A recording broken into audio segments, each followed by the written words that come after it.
Yes, it's me, Mark Stone, and this is the Backseat Driver Podcast.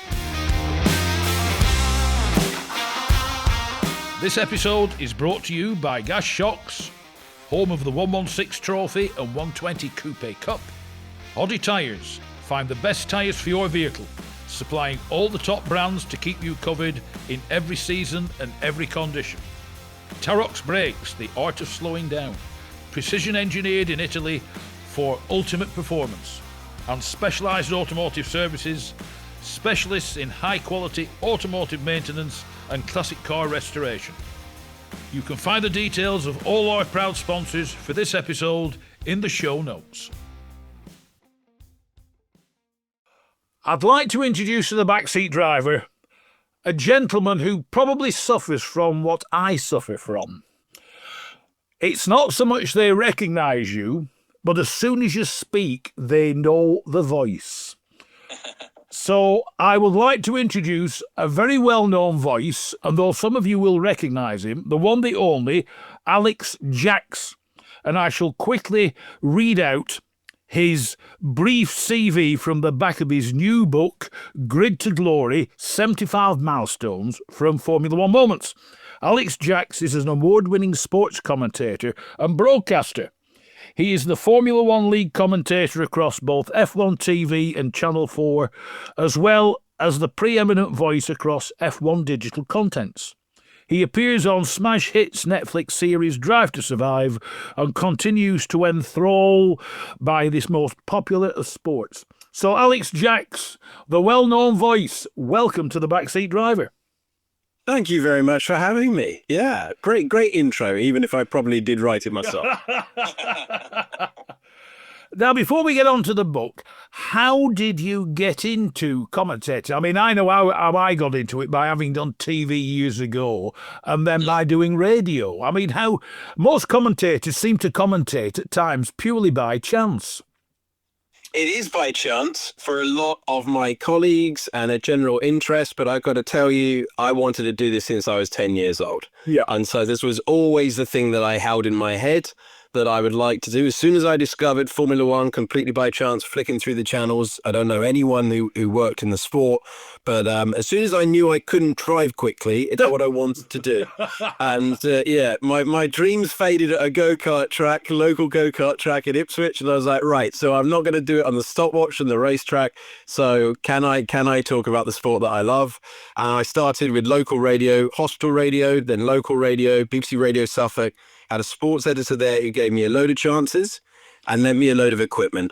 And I took that equipment all over the country, covering any sport that any radio editor would let me do. But my first love, the thing that I love above all else, is motor racing. And I was very, very fortunate that the stars aligned. And when Will Buxton, the face of Drive to Survive, gave up Formula 2 commentary, GP2 as it was then, Formula 2 as it is now, I was very lucky to replace him, and I've worked on and off with Formula 1 management for 10 years and been very lucky to work with Channel 4 for 5. Now, it sounds like you're a little bit better at it than me for the simple reason I could only ever commentate on motoring and motorsport and cars. My problem has always been, if I've no interest in a particular sport or subject, I struggle to commentate on it because I have no background knowledge to it. And basically, it just doesn't interest me. I mean, how did you overcome that? I think when you're going through, you're earning your stripes, as it were. Yeah. When you're doing that, you're looking at the craft as much as the sport. So one thing that is so important to show people further up the chain, and eventually in Formula One, was that I could be sent to handball, having no idea how handball worked, learn the rules, and distill it into a broadcast, and you're still getting the information gathering. It's more journalism than the broadcasting at that stage. You're showing your skills in that regard to producers in the future. But I totally agree with you, and I've had opportunities that have been floated since I've done Channel 4 and F1 TV in the last couple of years. And I have to admit, I covered a lot of sports on the way up, but it would feel very, very strange to do football now. Yeah. And I love football. I'm a massive Ipswich Town fan, but you get into such a rhythm and cadence and understanding when you're commentating anything with the stopwatch. So if someone said, do you want to have a go at bobsleigh? I might be interested in that because it's, it's up against the clock. It's qualifying on the ice. Yeah. But yeah, you do when you invest so much of your time and your career into something, you do have to have that connection and motivation that, and I'll tell you honestly, every single time I go into a pit lane, I get a kick out of it. Yeah. Every single time I get to go on the grid, I get a kick out of it. There isn't a commentary box in the world I don't love when it points at a racetrack. And that underpins, I think, the desire to tell the story of motor racing. Yeah. I mean, did you take inspiration? I mean, when it comes to motor racing, you'll have been told this a lot probably. The absolute maestro and his late lamented sidekick, Murray Walker and James Hunt, were the absolute supremos at F1 commentating, weren't they? They absolutely were. I mean, just so good for so many reasons. And I got a chapter in the book about Murray Walker, and he was the reason that I wanted to commentate. Yeah. Because there were so many, I did a lot of analysis coming through. There are so many great commentators across all sport that I admire. But Murray's ability to be glass half full, to sell the positive aspects of the sport, that wasn't always fashionable, Mark. That wasn't always the thing that was done. There was, if you go back to the era of which Murray Walker and James Hunt were beamed into British living rooms and around the world in the English language, James Hunt was telling it like it is. He'd proven himself, he'd won that title, and he had no one to give an inch to.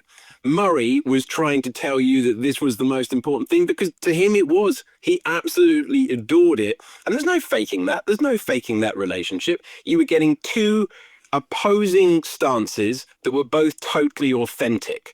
And we can get nostalgic, I think, completely incorrectly about how good things were in the past. Yeah. But the point I make in the book is that if you listen to sports commentary now, they have all gravitated towards Murray Walker's ethos. Yeah. They've all gravitated towards positive, fun, glass half full. Isn't this exciting? You'll hear, and listen out for it, doesn't matter what sport you're listening to, the amount of times that you'll now hear in commentary, it's a privilege to be here. It's become fashionable to say it. And I don't doubt that the broadcasters mean it, but you knew it with every word that Murray Walker uttered, that he meant it.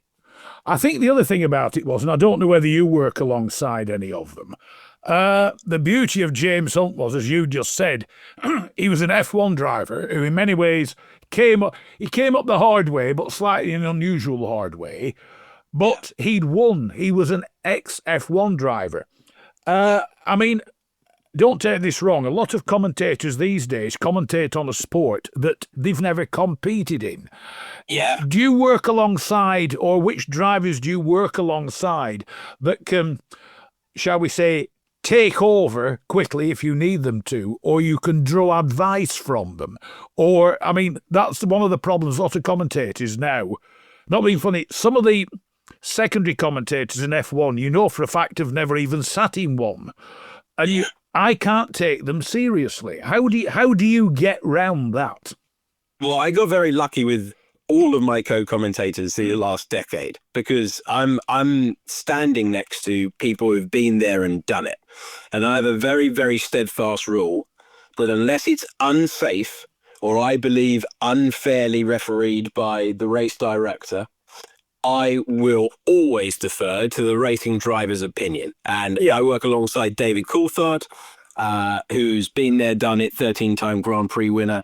Jolyon Palmer, who's an amazing race reader, had his 2 years in F1, but was a Formula 2 champion, has won races at multiple levels. These are people who have been there and done it. Mark Webber, of course, brilliant race winning Red Bull driver in the past and now the manager of Oscar Piastri. He stepped back from his doing the play-by-play role, but you're dealing with people there who have been in the thick of it, who know what the emotions are like when you're. I mean, look at yesterday. Yeah, DC has literally been in McLaren when it's been uncertain which driver's getting the preferential treatment. He's had to move over from a race lead and give it up. He's been in that exact position. And to be able to lean on that is so good. Yeah. Because you've got to get the experience and knowing when you need to talk and when we need to hear from them. It's one of the key parts of the job. And I've been very lucky with who I've worked with. Yeah. I mean, I used to race, not single seaters, I raced sports cars.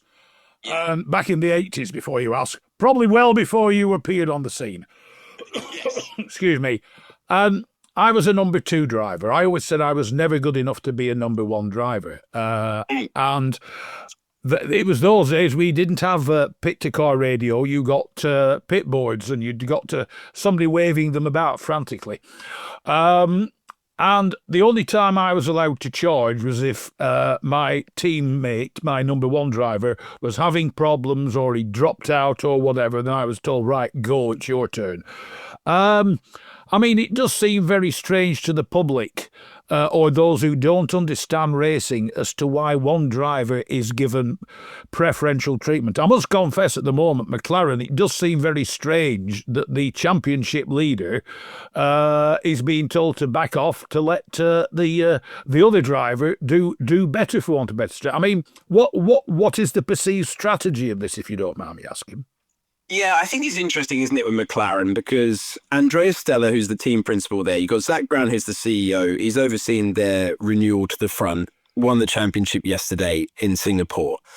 But Andrea Stella has been part of Ferrari losing last race deciders. Yeah. And I think that can be way more informative than anyone ever realizes. And in 2010, a championship that Fernando Alonso really should have sealed that day slipped through their fingers. And the one thing that going through these 75 milestone moments, you do see the tough moments and the defeats really shaping not just the drivers, but, the engineers and all of that. And I think the reason that it has been so managed at McLaren has been informed by that sort of heartbreak in the past for Andrea Stella. I think the management expired at turn 3 yesterday. Yes. When you're wheel banging and Oscar Piastri, who is an incredibly polite but very intense, proven race winner, when he feels like he's getting the rough end of the stick, and Lando's got to go for it. You're not going to win a title. No one's going to give you the title. You're going to have to barge someone out of the way. Oh, yeah. But I think that team harmony, now they've won the Constructors' Championship, this is the Formula One World Championship. It should be gloves off, and it's only going to get more intense in the final 6 races. Oh, yeah, it is going to be fascinating to watch, shall we say, Piastri not take team orders anymore, because I doubt if he will do. Well, I mean, was it yesterday? I know Alonso did it, and I get somebody said Piastri did. They unplugged the radio, they disconnected it, and it's right, off we go. Yeah. I think Jolien said in commentary yesterday, so I was with Jolien Farmer and David Coulthard yesterday in the commentary box, and he said, well, they have to be careful because they'll disconnect the radio. And then seconds later, Alonso said, if you carry on talking to me every lap, I'm going to unplug the peeler. So that's the driver insight right there of how frustrated they can get.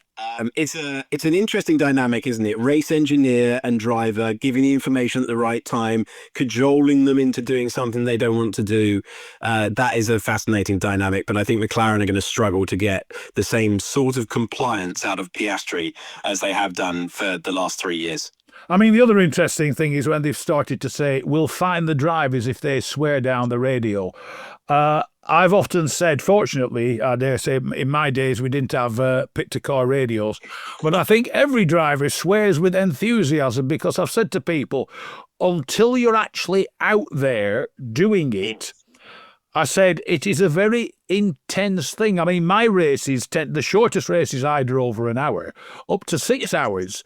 I said, but it is very, very intense when you're out there. I said, because you've all sorts of things. These days, car management is done by the team back in the garage, and it's bursts of information to the car from a computer. In my day, you got to the straight, and then you looked at all your clocks to make sure all your gauges were reading as they should do, and attempt to listen for any rattles, of which, as you'll know, in a racing car, rattles are quite a frequent thing. Yeah. But it is, I mean, it's getting across to the public. You can't really calm drivers down when they're out there, can you? Well, there risking their lives out there. Yeah. This isn't a gentle sport. This is the most advanced sporting competition that we have, and you can get hurt doing it. So the odd word here and there, for goodness sake, they're going through all the G-forces. I mean, if you think about yesterday, let's take Singapore, for example, the cockpit temperature is ridiculously high. Of course it's going to get flustered. Of course they're full of adrenaline doing one of the most incredible things you can do in all of sport, let alone motorsport. So yeah, I'm glad that that particular conversation topic has fallen away, because we need to marvel at their driving rather than worrying what they're saying on the radio. Because the other thing I said, I mean, when I raced, okay, if you got a podium, you got to spend a bit of time doing that. But apart from that, I was fortunate. It's like you said, temperature. I mean, I was in 9 variations of Porsche 911s. When you get out, one of my mechanic's girlfriends used to help me peel out of the Normex overalls. And I used to disappear around the back of the garage, and she very kindly, being English, made me a cup of tea, and I used to sit round the back and have a cigarette and calm down, because I said to somebody, I said, you're on a slowing down lap after the end. I said, you're pulling over 100 miles an hour still. I said, you feel like the world is in slow motion. When you get out the car, I said, nothing makes sense to you for about 10 minutes. Yeah. I mean, but that's the buzz, isn't it? I love that image of the only thing that's going to bring you back down to earth after the thrill of getting behind the wheels of Cuppa. That's fantastic. And it was a German team I drove for, so I had to teach them about tea. They weren't into tea. And the colour of tea is important. Oh, yes. Different types. I've seen all sorts travelling around the world. So, yeah, that's a great image. Now, the book, Grid to Glory, 75 Milestone Formula One Moments. How did this come about? What suddenly gave you the urge? Because, I mean, I used to write. I've never written a book, but I used to write before I got purely into TV and radio, now mainly radio and podcasts. It's finding time, because writing is a time-consuming pastime. Oh, it really is. It really is. It seemed like a good idea at the time. Let's put it this way. And then, we've got a load of new viewers in recent years to Formula One. I keep being told this by various people, and I'd written so many things for intros and features for the various broadcasts I've worked on in the last 10 years that I'd done a lot of investigation into, okay, there's this classic story, everyone loves the 1976 season. Let's go into that. And then I thought, well, we might as well join the dots. It's the 75th year of 75th anniversary of Formula One. Let's look at the moments where, things changed. Let's look at the key days in the sport's history where the direction of the sport that we have today was decided. And 75... It might have been a better idea to do it for the 50th year of Formula One, because there's a lot to go in there. But no, it was a lot of fun to go back through the history and to go into greater detail. So, I've been very privileged to be in Formula One paddocks for 10 years now, but it's so good to go back and actually revisit, okay, this is what we thought the story was. Is this the truth of it? Look at the big characters, the big beasts in the sport's history. And a lot of fun to go through.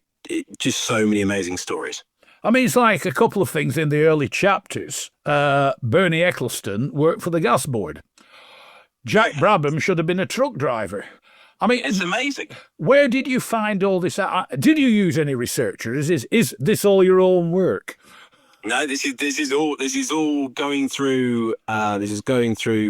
Is a lot of it contemporary newspaper articles. The Jack Brabham story is in his autobiography of how this, and if you think about how impactful Brabham is, and I write it in the book, not only for his 3 titles, but the customer car business that he ran in motor racing. If he doesn't go into it, someone would have flogged someone else a car. But the fact that they were all being flogged Brabhams with their high mechanical standard, it meant that some names that went on to be very, very big in the future were able to buy a quality car, able to buy a quality single-seater in which they could compete.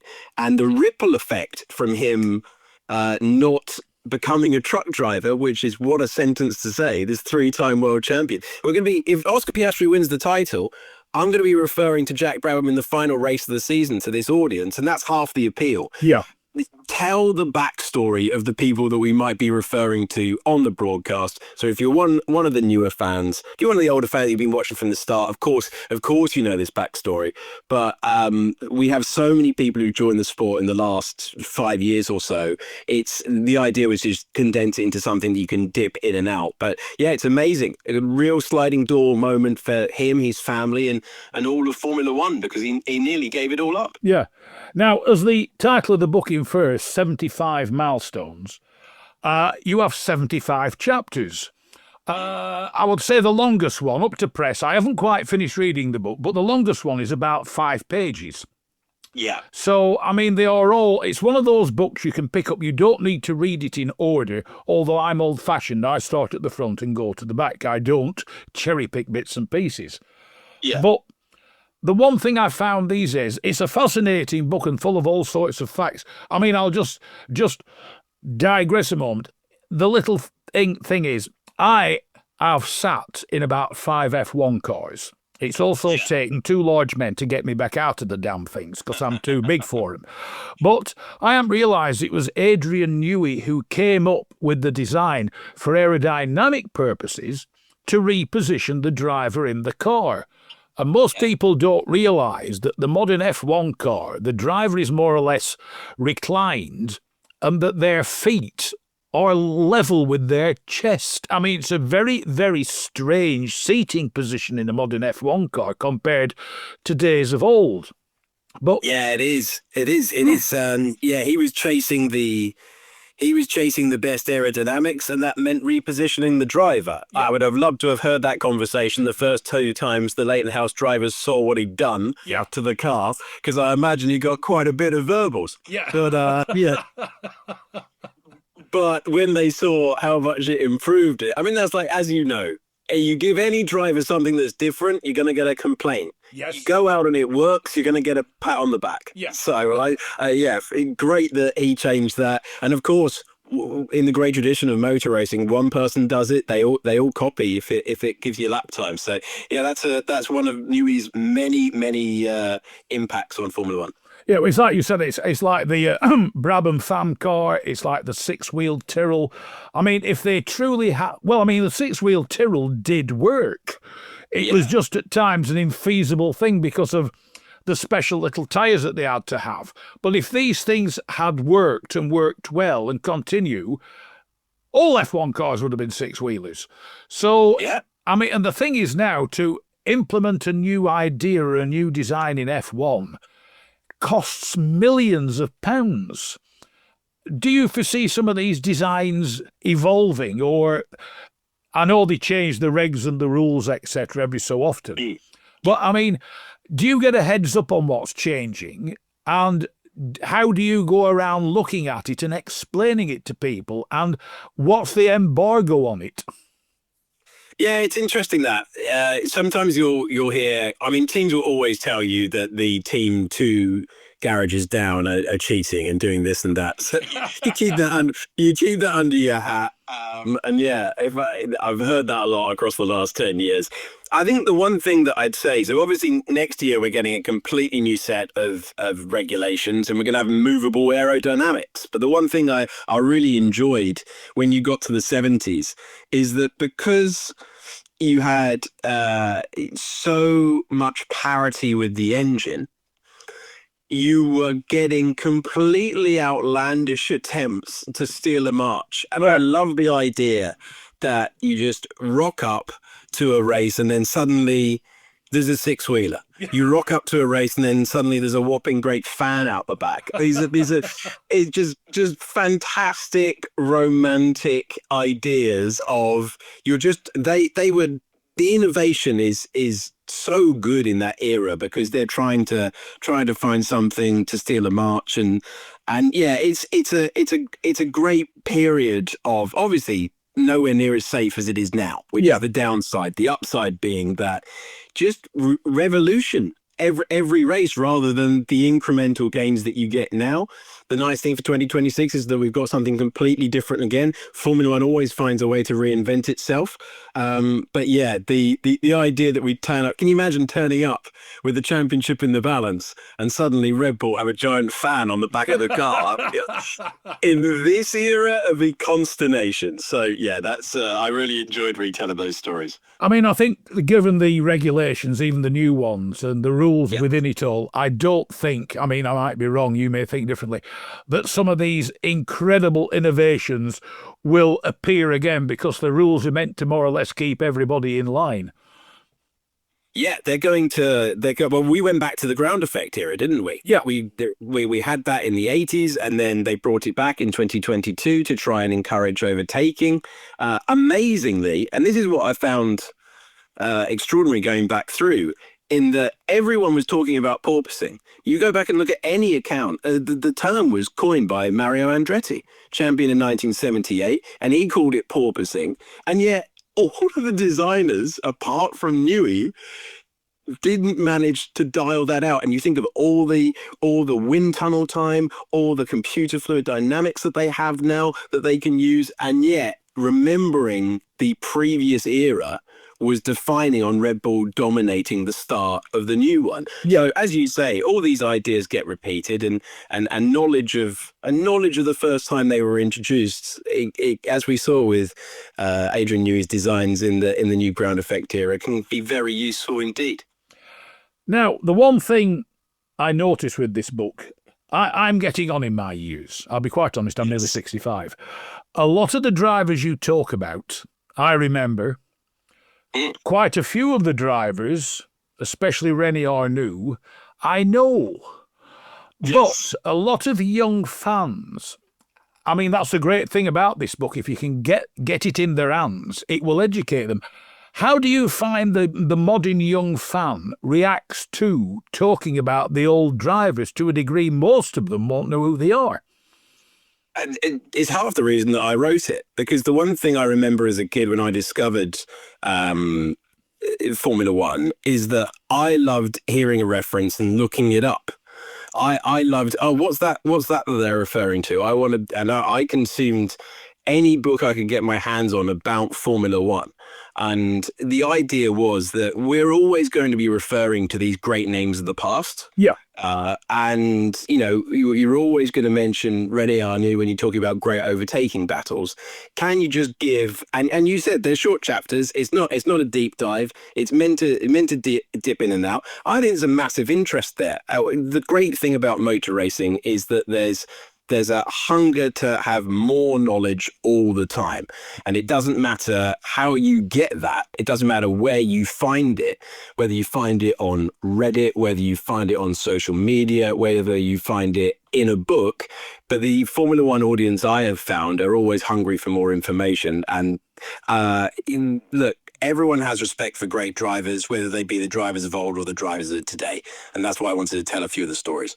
I mean, when I was growing up, when I was a kid, my hero was, and to a degree still is, the late great Jim Clark. Yeah. And I was only a kid when he was killed, but I can remember exactly what I was doing and where I was when Ayrton Senna was killed. Yeah. And the one thing I find in England is motor racing fans, especially the young ones, nothing against them. It must be not being funny, how education works these days. It's different probably from when I went to school. You mention Jim Clark, they haven't a clue who he is. You mention Senna, and a percentage will know who he is. Well, I spend time in France, and I'm going to an exhibition in a few weeks' time, and the old drivers, especially old rally drivers, are there. Bernard Dahiche, Jean-Claude Androuet, and the kids in France know who they are. They want to talk to them, shake their hands, be photographed with them, get their autographs. In England, it doesn't seem to work the same. Do you think there's any reason why, as I said, to use France as an example, the French racing fans, the youngsters, know who the oldies are compared to the English ones? Oh, I think it's down to us broadcasters to communicate those stories. Yeah, that's as simple as that to me. Look, everyone likes a good story. It's as simple as that. We've seen that with the influx of F1 movies in recent times. What's an F1 movie that I think most people really enjoy? Rush, because it tells the story of 1976. Now, is it completely accurate? No. No Hollywood movie is going to be completely accurate, but does it tell a story of those wonderful characters? Yes. And I think if you can tell a story of those wonderful characters, then anyone's going to find that interesting. Yeah. I mean, my all-time favourite F1 movie is, and I dare say you'll have seen it, is Grand Prix with James I have Horner. seen Grand Prix, yeah.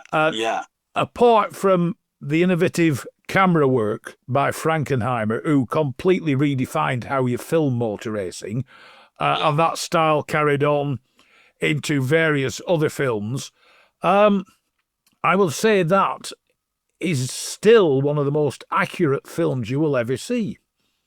It's beautiful, isn't it? Yeah. We tell the story in the book of his attempt to take you to the screen, and the race he got into with Steve McQueen, who was trying to make a rival movie at the same time. And you had this amazing situation where you had MGM and Warner Brothers trying to make an F1 movie at the same time, and they had a literal race to see who could get it out first. Steve McQueen can't make the movie fast enough, loses the battle, goes on to make an Oscar-nominated film. Grand Prix enters folklore. We're still talking about it all these years later, and it is, as you say, it is so. If you consider that's Frankenheimer's first film shot on color, It's an amazing achievement from him. Such a dynamic movie, and obviously you get to see those cars of the past taken back onto the big screen. It's just brilliant. But that's why Steve McQueen had to make Le Mans. Yeah, that's why, because he wanted to make an F1 movie and he got beaten by Grand Prix. Yeah, but I must say, Le Mans, I shudder to think how many times I've watched Le Mans with Steve McQueen. It is fascinating. I must say, well, it's not a remake, but I like Le Mans '66, or Ford versus Ferrari, as they call it in the States. I think that is an excellent film. It is. But I think the beauty of Grand Prix, a bit like your book, or very much like your book, it takes the reader and puts them there. Yeah, that's the thing. It's so immersive when you go back and see it, and to the key thing, the authenticity. Filming it on the Grand Prix weekend. That's what makes that movie. Is that you have the documentary element of this is the real thing. This is the real stage. And they did this with the new F1 movie, didn't they? The great thing is they got it right. They didn't do it with a whole load of effects. They did it on location, and it takes you back to that era. And the cars in Grand Prix are amazing. Well, the other thing is, on the film Grand Prix, Garner was actually driving them. I mean, they did teach the actors how to drive them to a degree. It was, I forget which driver it was, but one of the drivers said if Garner ever fancies jacking in being an actor, he will make a more than passable Grand Prix driver. I think all the actors of that era actually wanted to be drivers, didn't they? Yeah. Because you had Paul Newman, loved driving. You had Steve McQueen, loved driving. Garner was genuinely good behind the wheel, even though he fell out with McQueen because he took the role in the first place. Yes, part of the rival movie. So yeah, I think, imagine being, one of the most famous actors on the planet, and all you really want to do is drive around. It's amazing. Now, of all the facts you found out, which did you find the most fascinating? Well, on the topic, I love the idea that Steve McQueen took film roles purely so he could drive in club races in the UK. Yeah. So he accepted parts in movies that he wouldn't have done purely because they were filming near Stetson. I mean, I'll be quite honest, I never knew he drove. I didn't know until I read your book that he'd driven at Alton Park, which is my home circuit. And one of the great circuits. We were having this debate about the best British circuits in the commentary box the other day. I won't tell you what the others said, but yeah.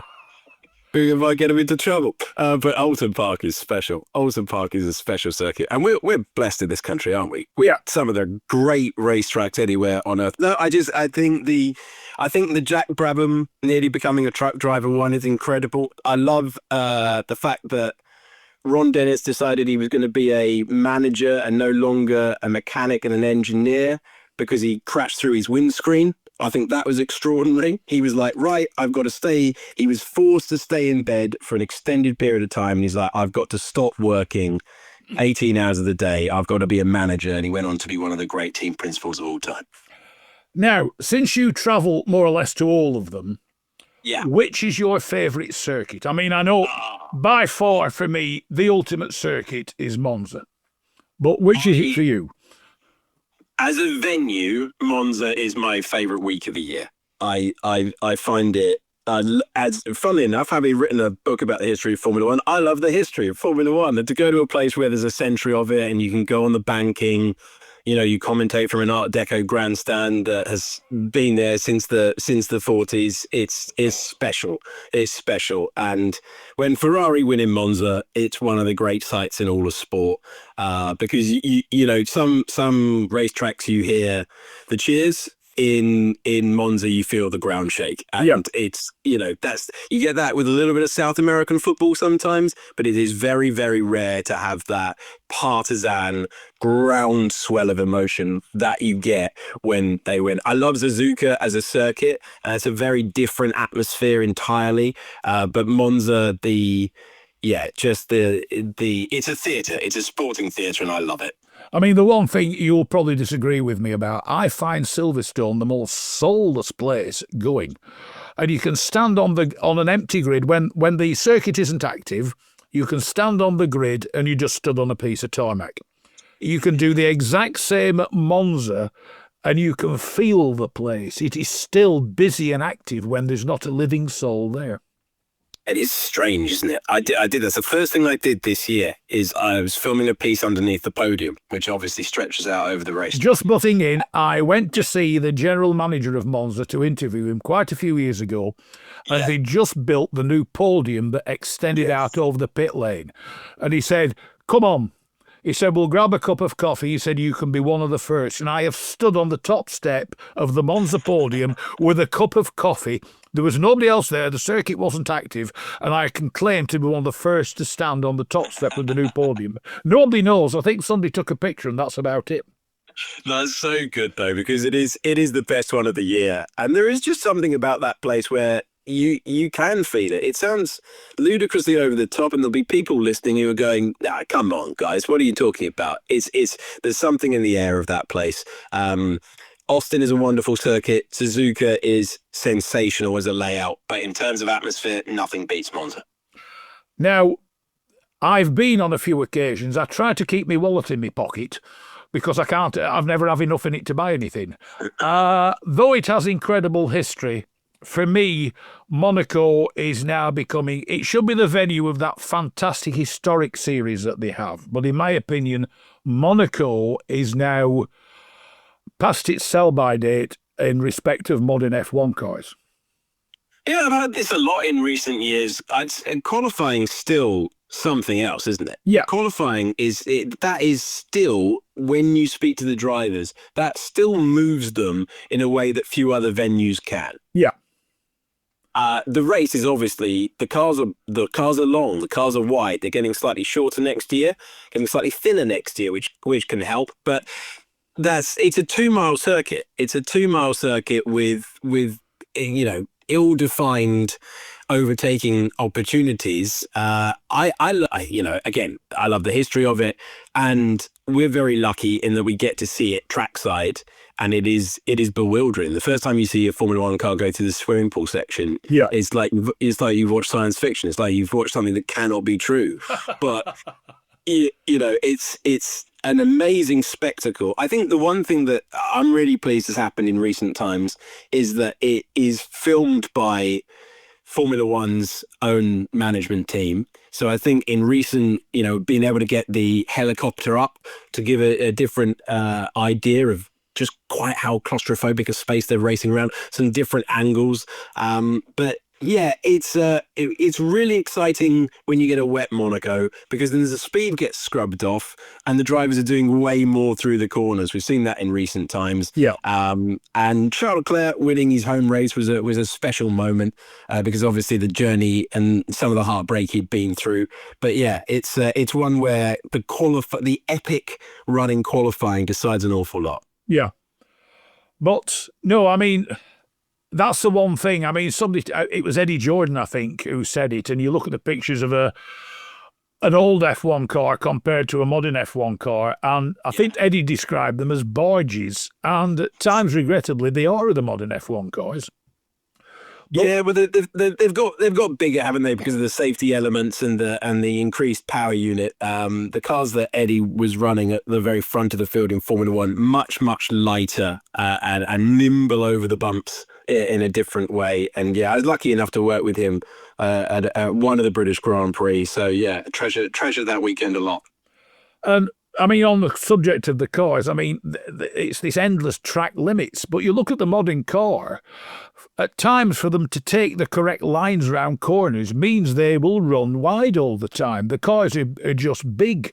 Do you find this when you watch them? You think, well, the guy's been done for track limits, but the only way to get that car around there within the white lines is to go a lot slower, and the problem will be the guy behind him will be straight past him.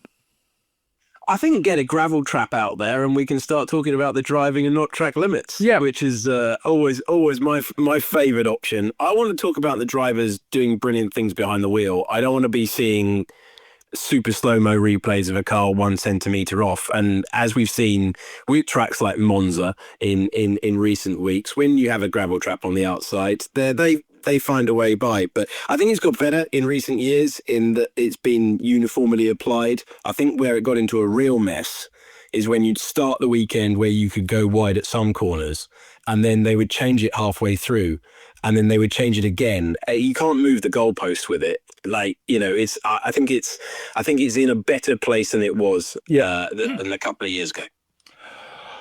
Alex Jacques, it's been a pleasure chatting to you. As I said, a great little book. And the beauty of this book is it's what I would call book-sized, unlike a lot of the new ones.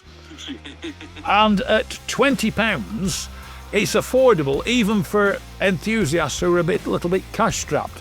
So, Grid to Glory, 75 Milestone Formula One Moments by Alex Jacques, by Michael O'Mara Books. It's been a pleasure chatting to you. Thank you very much for your time, sir. Thank you for having me. I've loved talking to you.